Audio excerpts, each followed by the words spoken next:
How's it going, guys? I'm Connor and this is the Running Warehouse Test Run. We are out here in beautiful and sunny San Luis Obispo, California, and we are going to be putting 4 of the most popular trail running shoes through the ultimate test to see just how well they perform and, more importantly, to help you pick the perfect trail shoe for your own running needs. Let's head on out to the trail to meet the testers and see what their shoe of choice is.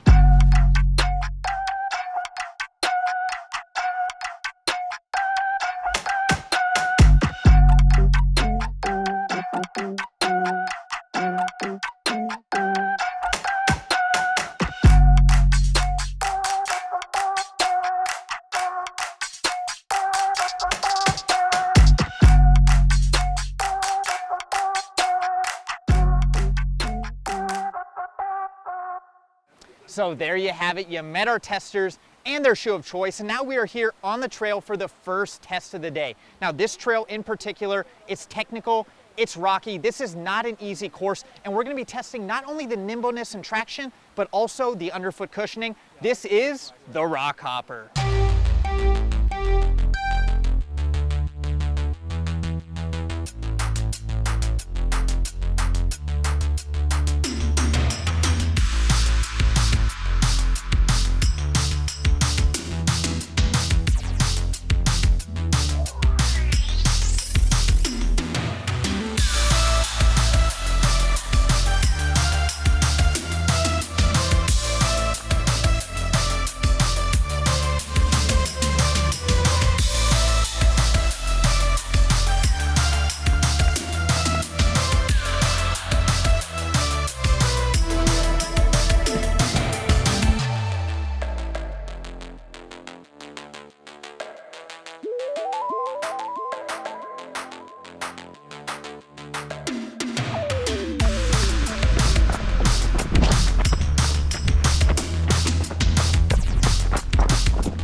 All right, test number 1 is in the books. I told you I was gonna give you a challenge, and I don't think this trail disappointed. I'm gonna be the one starting off, and I'll give the Speedgoat a solid 4 out of 5. You know, I feel like the shoe had the cushioning to just bounce over the rocks. It felt fairly nimble for how much shoe it is, and the one thing it had that bite, that Vibram grip, was just digging into the ground, the mud, the rocks. Overall, I might go with something a little bit more nimble for pure speed, but I'll give it a solid 4. It did the job.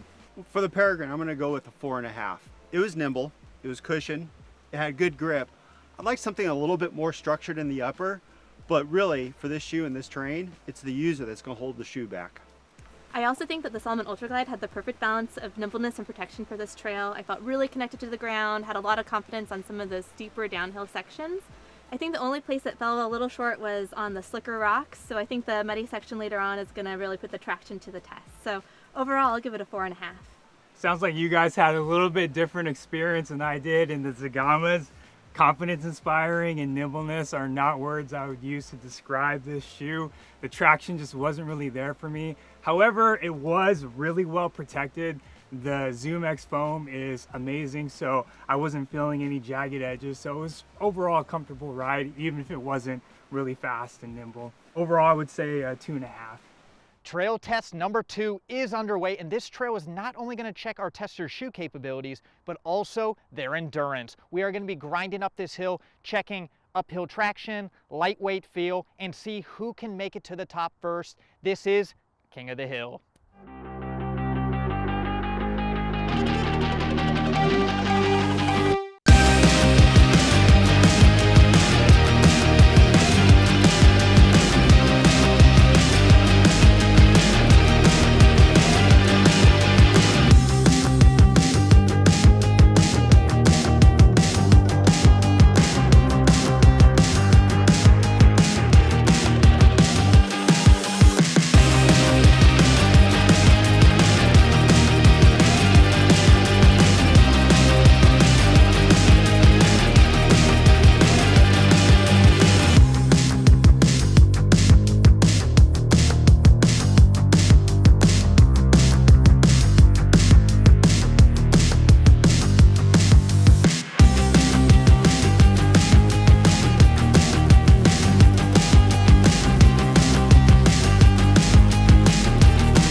Trail test number 2 is complete. I told you I was gonna give you something tough, and John, you challenged me up that. I thought I was gonna have it in the bag, but we were battling back and forth, and what got it done for me, the Speed Goat. You know, I think I come back to this all the time because it has that balance of speed and cushioning. It just had the grip, it had that fast feel. Maybe not the fastest shoe out there, but for today, for the King of the Hill Challenge, it was my shoe. I'm gonna give it a 4 out of 5. Yeah, I'm gonna go 4 out of 5 on the Zegama 2. During the downhill, I couldn't even see you guys because of the traction. But here, moderate traction, the Zegamas did really well, and the Zoom X cushioning really came to life here. It was responsive. I was almost able to catch up to you, Connor, but I think you were still able to fly by. So I'm all about fun over speed. This challenge wasn't quite my forte, but I think that the Salomon Ultra Glide really performed pretty well on all of the technical elements. It just doesn't quite have that speed that you would want in an uphill race. So I'm gonna give it a 3.5 out of 5. On my side, lightweight, flexible, great grip. That's what the Peregrine is built for. I'm going 5 out of 5 on this. It really ate up the terrain, felt good, lively. It's exactly what I want for the uphill. Now we have saved the best for last. This is a true trail test. Behind me, we found the sloppiest trail we could find in San Luis Obispo. This is a true mud pit. The goal of today is going to be to test the rubber compound traction and really just to stay on your feet. This is slip and slide.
What a way to end the trail test. I think the goal for this test was to stay on your feet, to stay as relatively clean as possible, and I think we did a pretty good job, other than a few exceptions. But as shoe performance goes, I think the Speed Goat maintains that versatility we've been hearing this whole time. I'm gonna give it a 4 out of 5. The lugs gripped and ripped. I was plowing down those hills, given some elbows along the way. Maybe could use a little bit more lug if I was looking for ultimate mud performance, so it doesn't quite get that 5, but overall, again, that reliable consistency, trail test after trail test. You know, Connor, with what you picked for us, you're gonna need a true mud or soft ground shoe to really excel. But I was pretty happy with what the Peregrine did for me. Besides maybe not staying on my feet the whole time, it did what I wanted. So I'm gonna give this a 4 out of 5. I was very happy with how it performed overall. The Salomon Ultra Glide doesn't have very deep lugs either. It's not really made for these conditions, but I thought it did really well. And the one thing that I really liked about it was the upper was really breathable. So even though my feet were fully submerged in some situations, they dried really quickly, and I didn't feel like I had any issues with my socks being super soaked during our run. So I'm gonna give it a solid 4 out of 5 as well.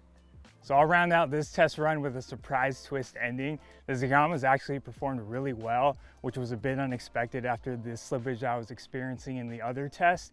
But I was able to go uphill fine, go downhill okay, maintain traction. And as you can see, my outfit probably stayed the cleanest out of everybody's. And I survived even Connor's tough little elbow at the end there. So I'm gonna give these a 4 out of 5. All right, that wraps up our Running Warehouse trail test, but we're not done yet. We got lots more tests coming your way, and be sure to check out our YouTube channel. We've got an in-depth roundtable where we go into each of the shoes we tested here today.